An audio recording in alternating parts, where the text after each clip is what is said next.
The list of national tours that have run through Jackson has grown by one. How's everybody doing? I'm Jay Elson, and this is Midco Motorsports.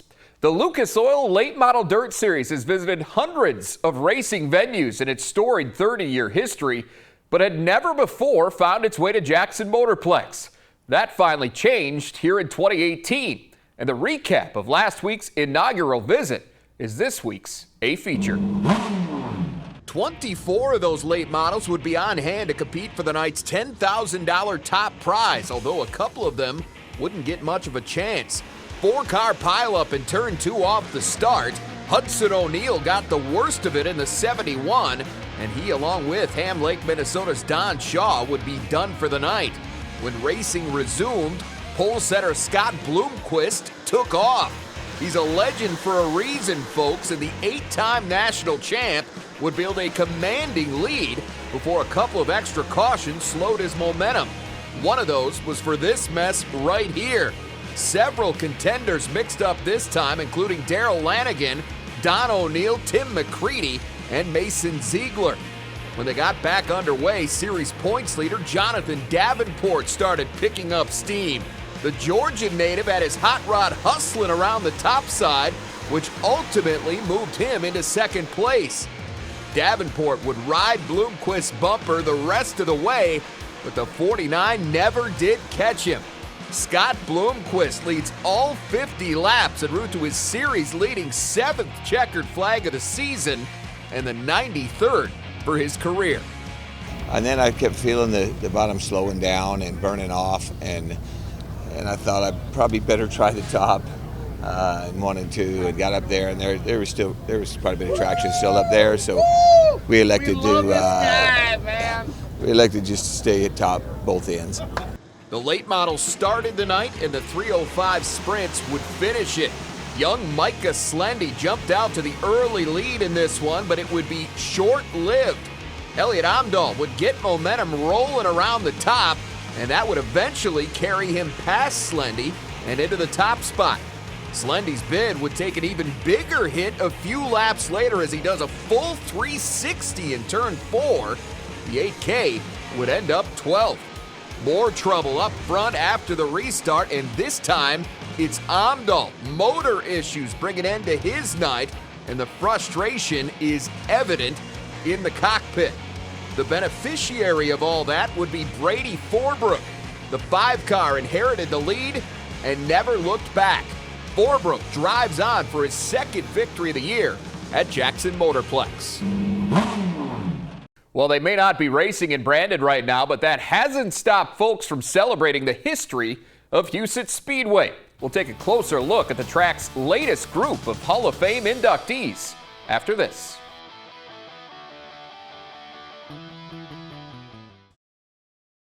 Racing has been red flagged in Brandon for the time being, but that has not stopped fans from celebrating the history of Huset's Speedway. Saturday, another group of all-time greats was officially inducted into the track's Hall of Fame. And for more on that, we bring in Midco SN analyst Rod Pattison, who also happens to be the chairperson of the Huset's Hall of Fame committee. Now, Rod, you are obviously very involved in this process, so give us a quick overview of this class of 2018. Well, it's a great class. We start with Ivan Tokol, raced for 12 years from 1952 to 1966. He won 4 feature events at Huset Speedway, 1 at Sioux Speedway. Unfortunately, we lost him in a racing accident at Fairmont Raceway in July of 1966. Really a pioneer in our sport at that time. Don Brady Sr. is part of 4 generations of racing with the Brady family. His dad Lawrence started the family in the racing deal. Don Brady Sr. took over and drove. He won 16 feature events at Huset Speedway, including the 1965 Late Model Championship. His son Don Jr. and his grandson Nick are still racing today. Jerry Cunningham has been involved with racing with his family pretty much all of his life. In 1974, he got a job at Huset Speedway taking tickets. In 1978, manager Fred Buckmiller named him an official scorer at the racetrack. He's been an official scorer for over 30 years, not only at Huset Speedway, but at the Sioux Empire Fair and a lot of different tracks around the upper Midwest, and also with go-karting as well. He's been very involved in that. One of the top and most respected officials there are in the sport of racing around the upper Midwest. Guy Forbrook is a guy that had a tremendous start to his racing career. Over a 2-year span from 1984 to 1985, he won a lot of feature events, including 5 in a row. in the 410 class at Huset Speedway. A passenger car accident cost him his racing career, paralyzed from the waist down. Ron Coles pulled him out of retirement, made him a crew chief and then a car owner, one of the most successful crew chiefs and car owners in sprint car racing history. 3 track championships with Danny Lasowski in 1989, 1990, and 1993, to go along with the 11 track championships at Knoxville Raceway. And he has won almost 260 races around the country at almost 60 different tracks. So the resume speaks for himself. And then Terry Riley actually built his race car in high school at his shop class at Watertown High School, ended up racing street stocks and then modifieds, and then went on to a great sprint car career. He won 12 360 features at Huset Speedway. He won 6 410 features at Huset Speedway. He also won the 1999 Jackpot Junction Tour and the Boone Nationals in 2000 and 2004. So a really diverse class, a really great class of drivers and officials that we have here in the class of 2018. Absolutely. Let's talk a little bit more about the process of this whole thing. I mean, there's so many people out there that deserve this kind of honor, Rod, but how tough is it to pick just 5 each and every year? And talk a little bit about the criteria you all use to decide who gets in. Well, the criteria is such, you have to be involved in Huset Speedway at least 1 full year. And then as far as criteria is concerned, it's really kind of an intangible. There's really kind of a gray area per se. We want to make sure that we look at the entire spectrum of what that person has done for the racetrack, whether it be a driver, car owner, sponsor, official, what have you. So we try to name at least 2, if maybe 3 people from the beginning of Huset Speedway until about 1980, which is the pre-sprint car era, and then from 1980 till present, which is obviously the sprint car era. But we try to get some people that kind of transcend both eras as well. Mm-hmm. And it is a very difficult deal to try to come up with just 5. Sure. I mean, our committee deliberates quite, shall we say, intensely a few times. But, you know, our ultimate goal is to try to get the 5 best in that we can each and every year. And after this past Saturday, we have 100 members into the Huset Speedway Hall of Fame. All right, quickly now, finally, I know it's disappointing to not be able to celebrate this whole deal at the races as you have in the past, but with that said, how important is it to keep this Hall of Fame thing going, even when the future of the track itself is in question right now? Extremely important. There's such a tradition at Huset Speedway. It is a national and international brand, and there are so many people that have given so much to not only the sport of racing, but Huset Speedway as well. It's our job to try to keep their legacy alive and their memories alive, and so we work hard each and every year to try to come up with the 5 best to represent the racetrack and its history. Sounds great, Rod. Well, hopefully we will have some resolution on the track deal here in the near future, but for now, I guess we'll just settle for another fantastic class of Huset's Hall of Famers. Thanks for your time. My pleasure, Jay. All right, well, coming up, it's always fun to rub shoulders with a NASCAR legend, and race fans in Fargo got that chance just last week. We'll have more on Rusty Wallace's return to North Dakota when Midco Motorsports rolls on. Red River Valley Speedway in Fargo was geared up for a big night last week that included a 48-lap feature with the IMCA Modifieds and an appearance by NASCAR Hall of Fame driver Rusty Wallace. Unfortunately, Mother Nature didn't cooperate, with 2 inches of rain washing out the show. Nevertheless, Wallace still made the most of his time in Fargo, meeting with fans and signing autographs at Acme Tools in the afternoon and at the Red River Valley Fairgrounds that evening. It's the 2nd straight summer he's made a trip to North Dakota after visiting River Cities Speedway in Grand Forks last July. And when his plane arrived, fans were already waiting. That meant a lot to me. That was pretty cool that you get all the way out here in Fargo, and they've been there for 4 hours waiting for me to show up off that airplane. And my plane was late getting here. And they had all the Rusty Wallace die-cast cars. They had pictures. They had my Harley-Davidson special paint schemes and stuff like that. Just a lot of fun. But that's the main reason. I like to come by and share the world of NASCAR to people and talk it and actually sign those old autographs of those cars I used to drive and stuff like that. So that's nice. No racing in Fargo Friday, but the show was a go in Grand Forks. Lance Schill's been fast all year in the Midwest Modifieds division, and the same was true on this night. Lap 10, Schill, who started 6th, cuts inside to take the lead away from Cole Hauglin in the 10 seed. The 2S of Matt Scow was a factor in this thing as well, and he and Schill would battle all the way to the end, but Schill in that 17S, just too much. He goes on to win for the 5th time in 10 starts at River Cities. Grand Forks native Brandon Fuller helped lead the late models to green on Friday, but he quickly gets some company in the form of Joey Peterson. It's the 7P out front on the restart, and that's where Bill Mooney surges past Fuller to take over second. Defending track champ Dustin Strand would enter the fray later on, but no one was going to get this one away from Peterson. The veteran fights off all challengers en route to his second win of the year at the Bull Ring. Last but not least, it was those 410 NOSA sprints. Lots of familiar faces at the front of this one, including Wade Nygaard and Mark Dobmeyer. The 9N showed the way early, although the 13 was hot on its heels. Lap 4, Dobmeyer replaces Nygaard at the front. The news didn't get any better for Nygaard from there as he and Jade Hastings get pulled into the infield on lap 18 after making contact in turn 4. And with Nygaard out of the picture, it was smooth sailing for Dobmeyer. Dynamite goes on to claim his 6th victory of the year at RCS by more than 6 seconds over Nick Omdahl. Well, I tell you what, my hard-working crew is kind of what's done it. We've never ran the same setup yet. We're always trying something, trying to get a better balance on the car, getting everything working right, and we just keep changing things, and we keep finding little things that make us faster. We've come across some stuff that made us slower too, but you weed them ones out, and then you make the best of what you learn. And this Buffalo Wild Wings car has been fast lately, and we're hoping to keep it up front. Loaded field in Glendon, Minnesota Sunday with 102 cars filling the pits at Buffalo River Race Park. Pick things up 5 laps into the INAX Legends feature, and no surprise here. Fargo native Tim Estenson back in front. The number 9 starter moving past Caitlin Skoleski. The 8JR looking for payback the next time around, but clips a tire in the process. That brought out the caution. Skoleski would settle for 8th. Estenson would get some late heat from Ty Wilkie in the 72, but the youngster equal to the task, and he parks it for the 17th time this season. Unreal. Special night for the hobby stocks, which marked the finale of the 2nd annual mid-season IMCA Hobby Stock Shootout.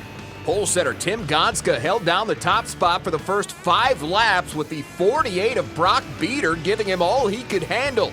A caution bailed out Gonska temporarily, but they'd be 3 wide on the ensuing restart, and it's Beater that wins the battle out of turn 2. It was all 48 from there. Beater takes the win, while second place finisher Malik Sampson out of Worthington, Minnesota, claimed the shootout. The Lightning sprints were next, and that meant more Estenson running the 6J for this one. Estenson in control for much of the race, but momentum shifts with 4 to go. Estenson forced to slow in traffic, and that allowed Josh Abramson to slide past him for the lead. To the white flag now, Estenson making one last push, but he gets a little too close. Estenson tagged with the caution and sent to the back for that. He finished 9th, while Abramson closed out the win. Patience paid off for Rich Pavlicek in the IMCA modified feature.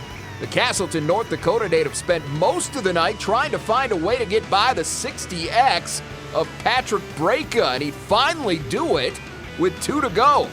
Pavlicek works past Breka and drives on for his first win of the year in Glendon. The road to Rapid Speedway's victory lane has been especially well traveled this season. We'll explain what that means next. Well, if you like parity, Rapid Speedway's been a good place to be this season. Coming into Friday's show, 19 drivers across the track's 4 weekly classes had claimed at least one of the 27 feature victories here in 2018. There would be another name added to that list before the end of the track's Fan Appreciation Night, which featured free grandstand admission to everyone. It was an interesting evening for the hobby stocks. Colton Ahrens took control early from the pole, but things went dark about halfway through, as in no lights at all in turns 3 and 4. After a lengthy delay, Ahrens hoping to pick up where he left off, but 2-time winner Dustin Gulbranson had other plans. He powers around the 46 to complete his climb from 8th. Final lap now, Gulbranson looking to finish it off, but he finds bad luck instead. The right front goes flat. That allows Ahrens to steal it back. 8 hobby stock features this season, and Ahrens becomes the 7th different winner. To the B-Mods now. Maya Christensen back at Rocky for the first time since June 29th, and he wastes no time getting to the front. Lyndon Johnson would attempt to reel in the 782. He works his way from 7th to 2nd before looping it here in turn 1. 2 to go now. Dave Kennedy and Ryan Walker both making a late push, but neither able to complete the pass. Christensen holds on to claim his 3rd win in 6 runs at Rocky. The USRA stock cars would round out the night, and what a show it was, particularly over the first 6 laps as John DeBoer, Justin Regnerus, and Elijah Zevenbergen all go back and forth for the lead. The edge eventually went to Zevenbergen, who had that left rear and left front jacked up. Things came to a grinding halt a short time later, though, after a red flag for the 19 of Marlon Crocht. More trouble on the ensuing restart. DeBoer and Regnerus spin in front of the field, and that would be it for the 16J. So DeBoer takes a DNF, but Zevenbergen would ultimately be saddled with a DQ. After taking the checkered flag, that rear bumper we mentioned was deemed to be 3 inches too high in the tech area, so it's Regnerus that ended up walking away with a less than traditional victory. Some guys are just born to race, and Midco SN's Levi Vander Weide is one of them. Find out how things are going for our favorite hobby stocks rookie next.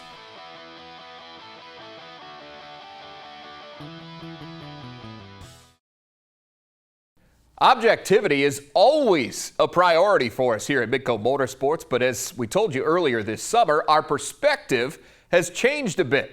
Midco SN production assistant Levi Vander Weide is in the midst of his rookie season in the hobby stocks division, and we are definitely pulling for the 6 car. Elena Lancet has more on a career that's been a long time in the making. Future race car driver. My first memories were some of the Cheaters Day wins that my dad had at the fairgrounds in Sioux Falls when that was a huge track there. And I remember Lake County Speedway in Madison a lot, going there. And then the Rapid Speedway in Rock Rapids is still open, that's where I race. Just going there every Friday and Saturday and sometimes 3 times a weekend. Kind of my whole childhood growing up was racing and watching my dad. We went to the races every night almost, and Levi was always the kid in the front row with his set of flags that would mimic the flagman. Everything the flagman would do, Levi would do it. So he became pretty well known as Rick's youngest kid with the flags. He took them every track, and it was a lot of fun. When he made the decision to start working on his own set of wheels, Levi didn't have to look far for guidance and encouragement.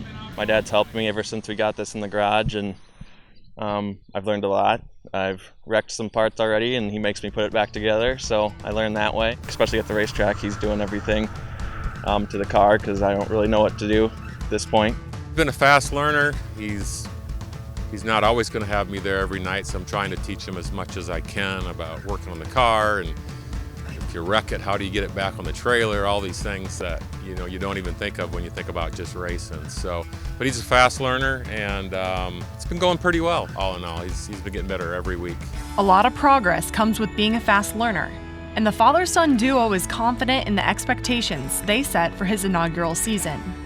Every week that I've raced, I feel like I've progressed and learned my boundaries and what not to do and what to do, and the last 2 weeks have been my best weeks so far, and hopefully 2 weeks from now will be my best week after that. Been going pretty well, all in all. He's been getting better every week. Just have a decent heat race. I think that'd be one good goal, and I think finishing top 4 in the feature would be another good goal. I think that's going to be something we can get done too, and who knows. Sometimes the first time you run good, you win a feature sometimes, so it's, who knows. But just to run good and be safe, them are the main goals. There's no question that the motorsport family is a close one, and when one of their own begin to compete, many step up in support. I wouldn't be able to do it without the sponsors on the car. So Midco Motorsports, they're on board. R&M Spraying is my Uncle Randy, he helped out a ton. Dakota Angler, Tide High Camp, he helped my dad out when he was racing, and then he's helping me out this year. And Kennedy Motorsports and the Davis family, been friends with them for a while, and they helped out. And then Accelerated is a friend of mine, and I worked for his companies. I would not be able to do it without sponsors. And just the other people that come up, and people I maybe knew 20 years ago racing, everybody wants to say hi and offer support, and that's been pretty neat too. The racing's kind of a small community, and it's just really, really good people all in all. One thing is for certain, memories from the racetrack will continue to rank as some of the best for the families involved. Hey, you guys going to the races tonight? Yeah! Who's going to win? My whole family was here this last weekend, so it was kind of like a throwback to growing up. We took pictures after the races on Friday, and you could probably put them side by side and it'd be kind of like the same people, just older and taller. So yeah, we're both learning. I'm learning more, and he's a good coach, and we'll hopefully get in victory lane someday. Vander Weide has raced 6 times between Rapid and Nobles County Speedway so far this season, and has climbed at least 3 spots in each of his last 2 A features. All right, that is our time. As always, thanks for tuning in. We'll see you back here next week for another edition of Midco Motorsports.